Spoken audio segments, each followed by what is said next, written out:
Hello, everyone. Welcome to the Remote No Pressure Podcast. We're so excited that you're here for another episode.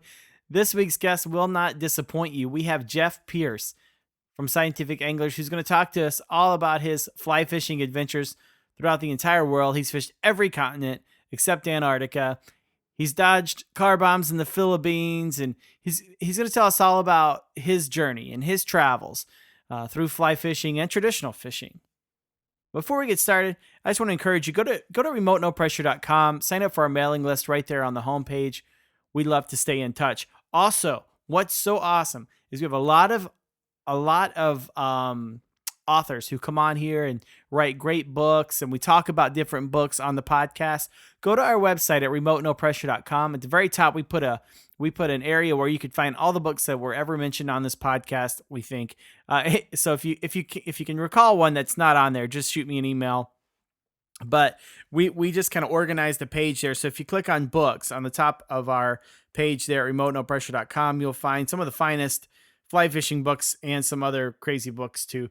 But it's great. So go there and check it out. All right, let's get on with it. Welcome to the podcast. Let's light the fire. Today on the Remote No Pressure Podcast, we have Jeff Pierce from Scientific Anglers. Thank you for joining us tonight, Jeff. Well, thanks, Jeff. It's great to be with you. Well, it might get confusing here because we're both named Jeff, but we'll make it through. So, now reading over your bio, you started out at a very young age fishing. I mean, now you were Scientific Anglers. You fished every continent except Antarctica. You have quite the career in fishing, but tell us about how you went. According to your bio, you were a deckhand on a charter fishing boat. Yeah, so that's kind of how I got started. A friend of my mom's back in the day. Nobody in my family fished. Wow. So, I mean, my grandparents, my parents didn't fish. So, but a friend of my mom was a big sportsman, hunted and fished, and so I did a little bit of that. We moved to Florida for about a year when I was 10, and that kind of got the fishing bug started because for a little while we lived just off the beach in this little apartment, and one of those pay to play fishing piers was there, and I basically lived on that. And that's kind of what got things going. And then we moved back to New York because it was too hot in Florida in the summer and too many people in the wintertime, and got hooked up with a friend of my mom's who just that was his love, was hunting and fishing, and he just kind of took me under his wing and really got me going. And then I think I drove my mom and my grandmother crazy because it seemed like every day after school or every weekend they were driving me somewhere to drop me off so I could fish for the day. Yeah, well, that's great. Now you currently work for Scientific Anglers. What do you do for them, Jeff? So I am our OEM private label sales manager as well as our foreign sales manager. So I handle the sales and kind of business side of all of the fly lines that we produce that don't leave our warehouse under the Scientific Anglers name. So there's a lot of fly lines that guys may walk into a shop, or gals, and buy a fly line that's not Scientific Anglers, but we make it. So I oversee that program for us globally. And then I handle everything that we sell under the Scientific Anglers umbrella outside the United States. So cover the U.S. on a globe, and the rest of the territory, and that's all mine. Now, do you have sales guys that work under you that you manage, or?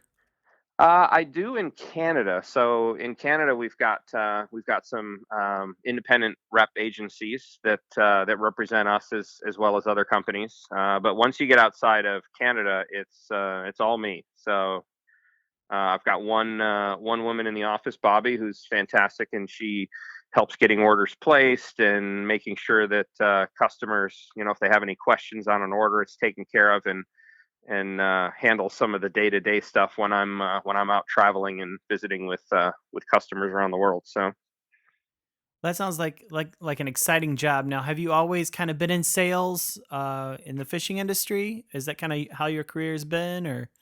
yeah, I mean, you have to kind of be in sales a little bit when you're running a charter boat, because if the fish aren't biting, you got to try and keep people upbeat and interested. And after working the charter boat for some years. I went to work for Dick's Sporting Goods and worked in the tackle department there. So, obviously stocking shelves and helping customers and that, and then worked for a distributor selling hunting and fishing gear, and then a rep agency selling hunting and fishing gear, and eventually went over to the factory side and had been in sales. So yeah, I've pretty much been in it from the start. So Well, let me ask you this question. I mean, you started working at a very young age, 10, 11 years old. You worked for Dick's Sporting Goods. You've done a lot. And it sounds like you've been working since you were a kid, right? yeah, I'll tell you, it was kind of cool. So being 11 years old and working on a boat, and between I guess we're past the statute of limitations with the IRS, but being that old, I didn't file income And tax. child labor Uh, laws too. So, yeah, and child labor laws. So I was deckhanding on boats, and I mean it was cool. I was being that young, and maybe making between, let's say, 60 and 125 bucks a day. wow. Sometimes fishing 6 days a week. I mean, I had an awesome bike. I had great fishing tackle. Uh So, because huh. it wasn't many kids that age that would walk into a retail store and be able to throw down a couple $100 on a new spinning outfit or a new tying vise or something like that. So, Let me ask you this question, and I'm kind of leading you here. Do you find it when you work with sales reps, or the people that are, say, the top performers in business, in the fishing industry or in life, those top performers, do you see that they start working usually at a really young age, and are just used to working hard, or is that not really a trend? Or I would say, of the guys that I work pretty closely with, that I admire, as far as work ethic and stuff. I would say, in general, yes. So there's guys I know in the business that they started out with a trailer behind their bicycle with a lawnmower and a weed whacker, doing everybody's lawns in the neighborhood, and so that they had enough money to buy XYZ, and they were kind of always doing something. No idle hands. And that's kind of the way I am. I mean, I don't sit on the couch too much and sit and watch television. Mhm. I prefer to always be doing something. Seems like there's always something you can be doing. So the guys I know in the industry, and guys outside of the fishing industry I know that are successful, I would say a good number of those guys started out pretty early. Some of them had their own companies in their late teens, whether it was lawn businesses or car repair, or you have it. I think it's that drive is starts out young in you, and can make you successful. But not to say that there aren't people that started a little later on. Mhm. Now, when did you get into fly fishing? I mean, being a deckhand on a boat. How and when did you get into fly fishing, Jeff? I started fly fishing pretty much about the time I started fishing. So when I was chasing trout with spinners and stuff, the one of the guys that was kind of helping me learn the ropes was also a big time fly fisherman. So, and very avid, and he chased Atlantic salmon and did tarpon and striped bass in New England and all that. So I started the fly thing at a really young age too. I mean, I was probably tying my first flies at 11 or so, Wow. catching trout on dry flies at that same age. But I've never been exclusive one or the other. So I've got buddies that are just fly guys, and of Hmm. course I have a lot of friends that are just on the conventional side of the business. But or on the recreation side, I should say. But I've always done it all.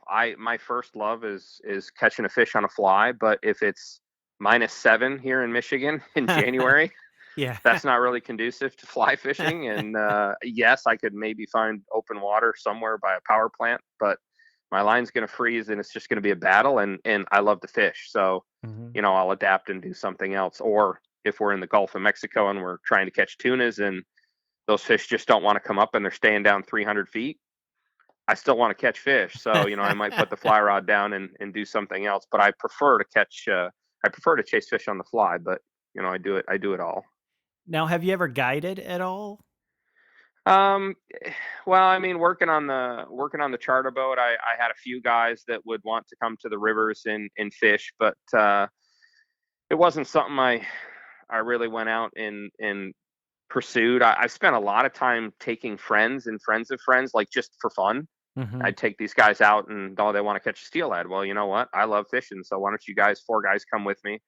Okay, 2 of you guys are fly guys. We've got fly gear. The other 2 guys are spinning guys. I'll get you set up with floats and micro jigs. And so other than working the charter boat and guiding a few of those customers in the tributaries, it's been more, kind of fun fishing, getting people out, introducing people to the sport that don't get the chance to fish much, or maybe haven't caught a big pike or a big lake trout or something. It's always fun to get folks out and have them catch their first, or what have you. It's just, I really enjoy getting people out on the water.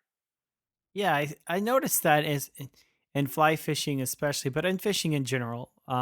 When I was discovering fly fishing and just kind of checking things out, I remember going out in Lowell, Michigan. There's near Lowell, there's some TU water, some Trout Unlimited water, a river there that they've adopted, and I was by myself, and there was this old guy, and he's like, "Hey, kid," and I was like 32 at the time, and he's like, "Try this fly, you'll catch something every time." And then I learned at that moment that, in this culture, there's a lot of sharing, and it seems like everyone wants to help each other and share. Do you find that to be the trend in fly fishing and in fishing in general, or?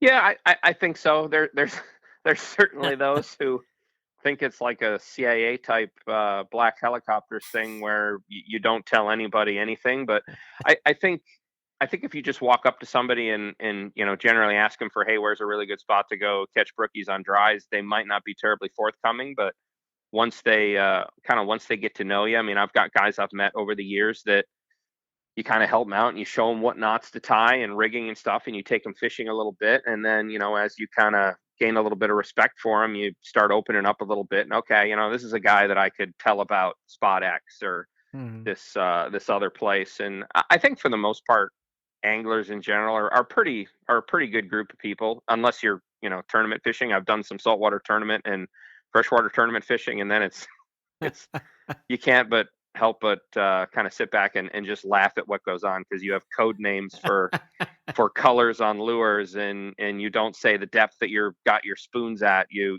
add 17 to them, and you decide that in the morning with your buddies. And this was before the day of cell phones, so you had if you had to talk to a buddy, you had to talk to them on the radio so everybody else could hear you. So, but I think it's fun to get people involved and kind of coach them up. And it's pretty cool to see somebody that's hasn't really fished before, and you kind of get them into it, and then maybe you run into them a year later, or nowadays social media, you see a picture of them on Facebook holding an Arctic char up in some lodge in northern Canada, and you're like, man, I remember when he didn't know how to hold a spinning rod in his hand properly, and it's kind of cool to see that. So Yeah, for sure, for sure. Now you've fished a lot of crazy places. You fished a lot in your life. Um, and what's that one story that's? I'm sure there's a lot, but if you could only tell one story, what would it be? yeah, I mean, I've been blessed. Someday I hope to get to Antarctica and get that last continent checked off the list. But I think probably the craziest place that I've fished so far is I spent a little over a week in Kenya chasing GTs and sailfish and all kinds of other local species. They've got like 7 different species of trevally there, and I went with a group of Norwegians, all super hardcore fishermen and women. So it was quite a bit of fun. But you see these film tour videos, and you read articles, whether it's in the Drake or what have you, of the GT fishing. But I'll tell you what, until you're on the deck of the boat and you have 300-pound plus fish that are almost a foot wide from peck to peck, Wow. and they are eating your fly repeatedly until they get a hook in them, and then next thing you know, your rod's broken 3 places, and you're not really sure what happened. There's just a big ball of whitewater out in front of you, and it's all over. It's crazy. I had pretty high expectations going there. Kenya has some of the largest GTs in the world, so my buddy that was guiding there has caught several fish in the 110 to 130 pound range.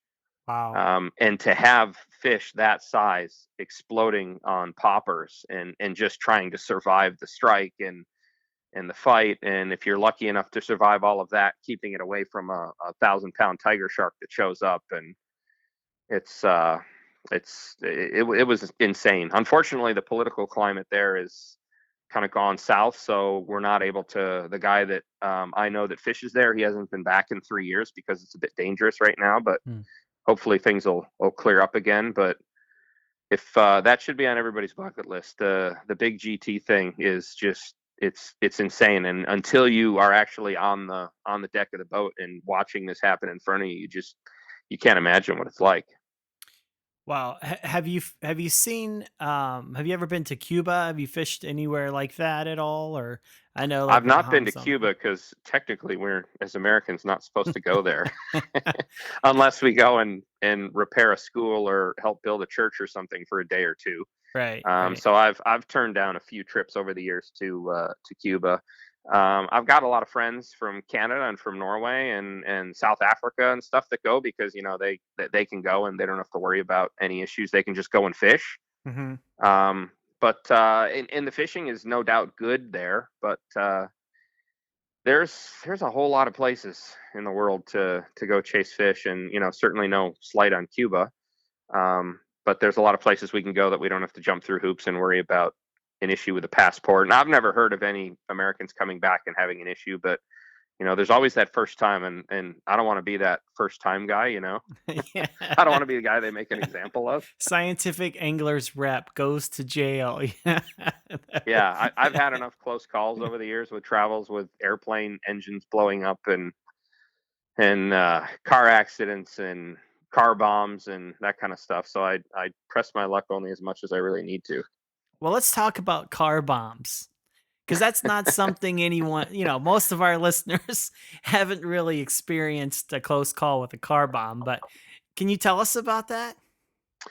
Well, we had when I was back in my Mustad days, there was an operation in the Philippines, and I spent a fair amount of time there. I was doing typically a couple trips a year. I think the one year I was there 3 times, probably a total of about 5 weeks. Um, the factory was a little outside of Manila, and Manila's a great. I mean, I love the Philippines. Manila's a big, cool city. The Philippines in general is a beautiful country. The people are fantastic. They love Americans. I mean, we were pretty instrumental in building their country up after World War II and kind of saving their necks. So I really enjoy the people. But the southernmost province, the Mindanao province, is where the troublemakers are. And there's a faction down there that's kind of loyal to Al Qaeda, and they don't even like Filipinos that are Christians. They're very devout down there. So occasionally they wander up into central Philippines and cause havoc with the government. So I was there around Easter. I don't know how many years ago this was now, probably 10 or so years ago. And we always stayed at pretty good hotels that were pretty well fortified just because you didn't really have to worry so much. I mean, like any other big city, there's dangerous places, but if, in general, you were pretty safe walking around Manila or Makati City, the financial district there. But you still stayed at decent hotels because there was always that chance that the folks from the south, the Mindanao rebels, would come up and cause issues. And the one year I was there in Easter, and we had to postpone the trip a few weeks because they came up and started causing all kinds of issues and launching fire bombs and stuff. And then went there around Easter time, and while I was there, we had a car bomb go off a block from the hotel, and they pulled up and unfortunately shot a pastor right outside on the steps, welcoming all his parishioners in for Sunday service, Catholic, and the Mindanaos are very much against the Catholics, so it's a bit eye opening when you're in, whether you're there for business or you're in a place traveling for fishing, and it just kind of wakes you up and you stop and think how lucky you kind of have it where you live, and you just kind of keep your head down. And nowadays it's much different. I was in London this past summer, walking through one of the train stations, and I had a cup of coffee and I was looking for a place to throw it out. And I'm talking to my buddy who works for our distributor there, and he lives in England, and he covers that territory. He's from Ireland, and I was like, "Why are there no trash cans?" He's like, "You've seen the news." Mm. I mean, this is what they do. They drop bombs in trash cans. So there are almost no trash cans, and the ones that you can find, they're clear. And Wow. everybody's got their head on a swivel. And if a bag is set down for 10 seconds, people move away. And so it's kind of a different world now. And when I'm traveling, unfortunately, your head's on a swivel. And if you're sitting, at an outdoor cafe, you're kind of, okay, where's my best exit? And it's kind of stuff that you really wish you didn't have to think about, and you probably won't have to worry about it, but just kind of the life of the way things are nowadays. So you just kind of are aware of things and go on about your life and hope the trout are rising in the afternoon when you get down to the river, or the fish are running the reef, or so.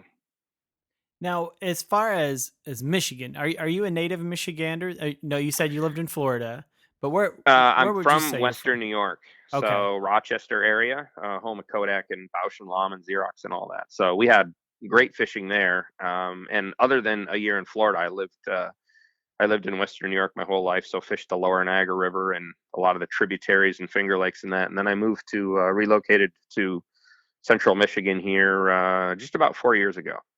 Have you tried carp fishing at all here in Michigan?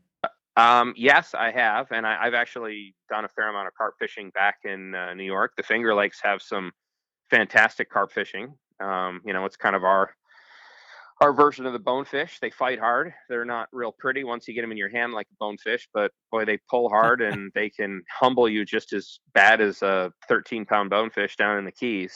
Mm, So I always enjoyed fishing for them, and having called on customers in the UK. I mean, carp are a god there. They're really? so highly revered.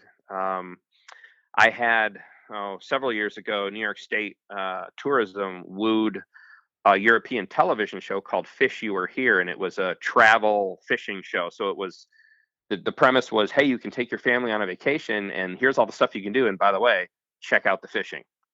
So New York State got these guys to come, and then when they agreed, they went, well, none of us know how to fish. So they had reached out to me through somebody, and I hosted these guys for like 6 days. Of this was not fly, although I did a little bit. These guys weren't fly guys, but spent 5 or 6 days with them, showing them the Finger Lakes and carp along Lake Ontario, and they were blown away because the gear that they bring and the stuff that they do to chase them, and they couldn't believe that you could wade a stream and see a carp and cast a crayfish fly to them and strip it, and the carp would eat it.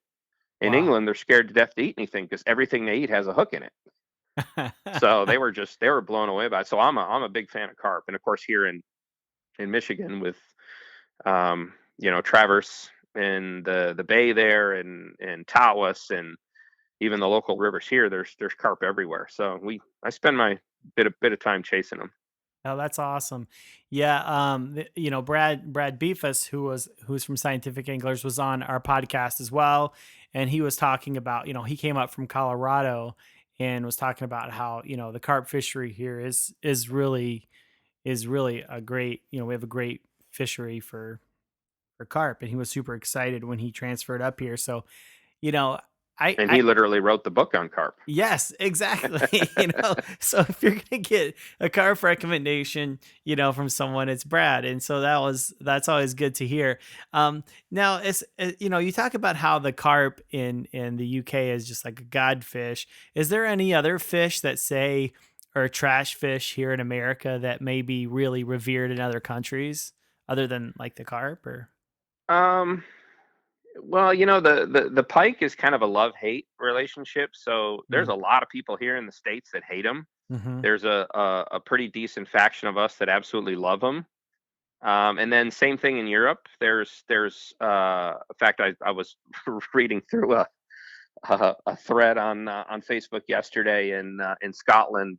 A club, a salmon club, had netted a river to remove as many pike as they could, and of course there is a big pike contingency there. So that string got a little ugly between the salmon guys and the pike guys. But one of the fish that I think gets, and it's not so much revered one and not in is in one place and not in another, but I tell you what, the Jack Crevalle that we have here in the States, down in especially the Gulf Coast. Mm-hmm. I've done a ton of fishing out of Venice, Louisiana. I've spent a lot of time down there. It's a really good place to test a whole bunch of equipment for inshore, nearshore, offshore stuff. So I spent a lot of time there over the years testing rods and reels and filming videos and all this kind of stuff. And a 30-pound Jack Crevalle, I've caught both, not a lot of GTs, but a few. But a 30-pound Jack Crevalle does not pull any lighter or fight any less hard than a 30-pound GT. Wow. So although Jack Crevalle only, they top out at around 40, 45 pounds, so they don't get to 100 pounds. Mm-hmm. But it's frustrating that they're like the Rodney Dangerfield of saltwater. They get absolutely no respect, and yet that same size GT, in whether it's the Seychelles or the Maldives or wherever, it's such a highly revered fish. And here our Crevalle, just they don't get the respect. But I tell you what, you throw a popper into a school of them, and no, they're not 100 pounds, but it's as chaotic as throwing into a group of GTs, and it's kind of frustrated me. And it's interesting when guys I know from Europe come over here, and I've had a few guys that I'm like, look, you need to go fish for redfish, and you need to go fish for jacks, and here's the guys you want to fish with Louisiana. Mm-hmm. And they go and they come back and they send me an email or a video, and they go, you have got to be kidding me. I'm going back next year. We've already booked the trip because it's way cheaper than the GT destinations. Mm-hmm. And on an 8-weight rod, a 30-pound Jack Crevalle, about 3 of those in a day, and you don't want any more. Right. Right. So I just kind of find that interesting how folks can be kind of jaded on fish, while other people are like, this is the most amazing thing ever. Yeah, that's very true. Do you spend a lot of time in Louisiana now, or was that? Not so much. I haven't been down in oh, God, it's awful. I think it's been about 3 years now since I've been down, but I was typically making 5 or 6 trips a year down to Venice. Not as much inshore. Inshore was typically kind of plan B. Mm. We did do a fair amount of bull reds and big black drum and sheep's head and stuff in the marsh, but most of what I was doing down there was the pelagic fish and fish around the rig. So catching big cobias on fly and king mackerel and dolphin and yellowfin tuna, and kind of worked with a few of the guys down there to sort of figure out how to consistently catch yellowfin tuna on the fly down there, which we finally noodled through. It took a while, but Mm-hmm. yeah. Yeah, I think you sent a picture of you holding a yellowfin tuna with a fly rod. And is that right? Didn't you send me a picture Yep. like that? Yeah. And I was Yeah, like, that wow, fish that's was like 70 pounds, 72 pounds, I think that fish was. wow. We'll put it up on our Instagram and our Facebook and everything. We'll put a link up. Um, but what did you guys do? I mean, that's not an easy feat. The tunas are interesting. They have personalities. So whether you catch them on fly or you catch them conventionally, a 30-pound fish might take you an hour, and then a 70-pound fish might take you 20 minutes. Now, the next 70-pound fish might take you an hour and a half. So you kind Mm. of have to get lucky and get the right fish. But a lot of the guys down there will go down, and the most consistent way to catch yellowfin on the fly and not besmirching it or disparaging, but we call it throwing dirt, which is chumming. So if you're cutting up like blackfin tuna, which is what a lot of guys do, blackfin are really easy to catch down there on fly or standard gear. So they'll catch some blackfin or some false albacore, and they'll chop them up into cubes and then start chumming. And you can get the yellowfin up to the boat pretty quickly. Mm. The the the issue there is it's messy. Right. You're covered with blood by the time you're done. And it's just kind of a pain. Plus, as soon as you put blood in the water, the tax man, the man in the gray suit, is going to show up, and you're going to hook a nice yellowfin, and it could end up getting eaten by a shark. Uh-huh. And there's some people that just, they're going to look at that and go, I don't think that's ethical. If I want to catch fish on a fly, I want to do it legit. Right. So, spent quite a bit of time trying to figure out just how to get these fish to eat a fly consistently. And I started playing around with some kind of realistic fly patterns, and I started tying a flying fish pattern and developed it over a matter of a couple of years to the point where we're setting the hook on yellowfin when they're 10 feet in the air. Wow. They just absolutely sky on the fly. And it became a game changer. So I took the boys from Fly Fisherman Magazine and some other press folks down over the years on different trips, and they're like, man, we keep hearing it's really tough to catch the yellowfin. And I'm like, it is, and it really was for us. It was trips before we started catching them consistently, but we now kind of have the two flies and we know what to look for. And the last 7 or 8 trips, we're catching multiple yellowfin every day on fly, and they might only be 15 pounds, but average fish is 40 to 60. And we've hooked yellowfin 170, 180 pounds on fly, have not landed them. Wow. We now have a 100-pound coral line, so that may be possible now. But so we use a flying fish pattern up on the surface, Uh-huh. and the best way is you'll have scattered grass patches that will be moving with the current. There'll be bait on those patches, and the yellowfin will be busting on the surface. So what'll happen is you'll see a flying fish get up and be gliding on the surface. Well, if there's tuna around, more often than not, there will be a yellowfin tuna under that flying fish the whole time that flying fish is in the air. So if you can drop a fly across the line of that flying fish, or where he enters the water again within a couple seconds, there's a very good chance that you're going to get bit. Hmm. Or if you cast to a blow up, because there's usually another fish there following behind him, hoping for some scraps or something. So that's kind of the most visual, and certainly the most fun way to catch them. If the fish are sulking down 200 or 300 feet, and we're typically in 1,500 to 8,000 feet of water, I have just a little rabbit strip fly, that's fuchsia pink, and it wasn't until we were snorkeling in 8 or 9,000 feet of water on a floater offshore. There was a drill ship out there, and there was a school of squid. And when you swam down to try and net some of them, they'd let you fairly close to them. But the last thing they did before you scooped up the net was, I think it was their "uh-oh, we're in trouble" color. They flashed this bright pink. Hmm. So I started tying these little tungsten head flies, and you cast it out on a fast sink line and just count it down maybe 20 seconds. So it's probably getting down 30 feet. And those fish will come from 250, 300 feet down and eat that fly that's 30 feet below the surface. Wow. It's amazing that they come up that quickly and will move that far.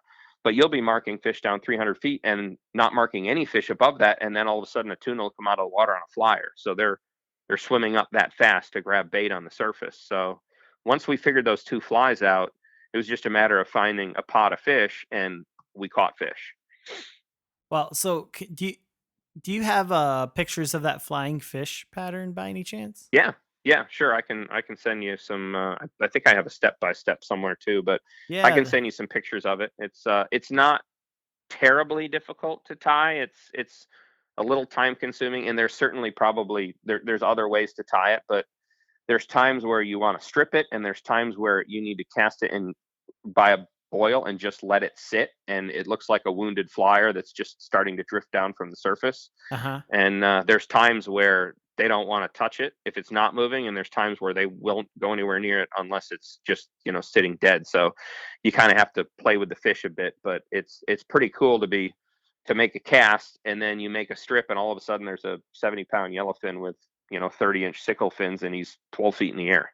Wow. So there's you don't have to turn around and go, "Hey, I got bit," because everybody on the boat is screaming. That sounds So like a and riot.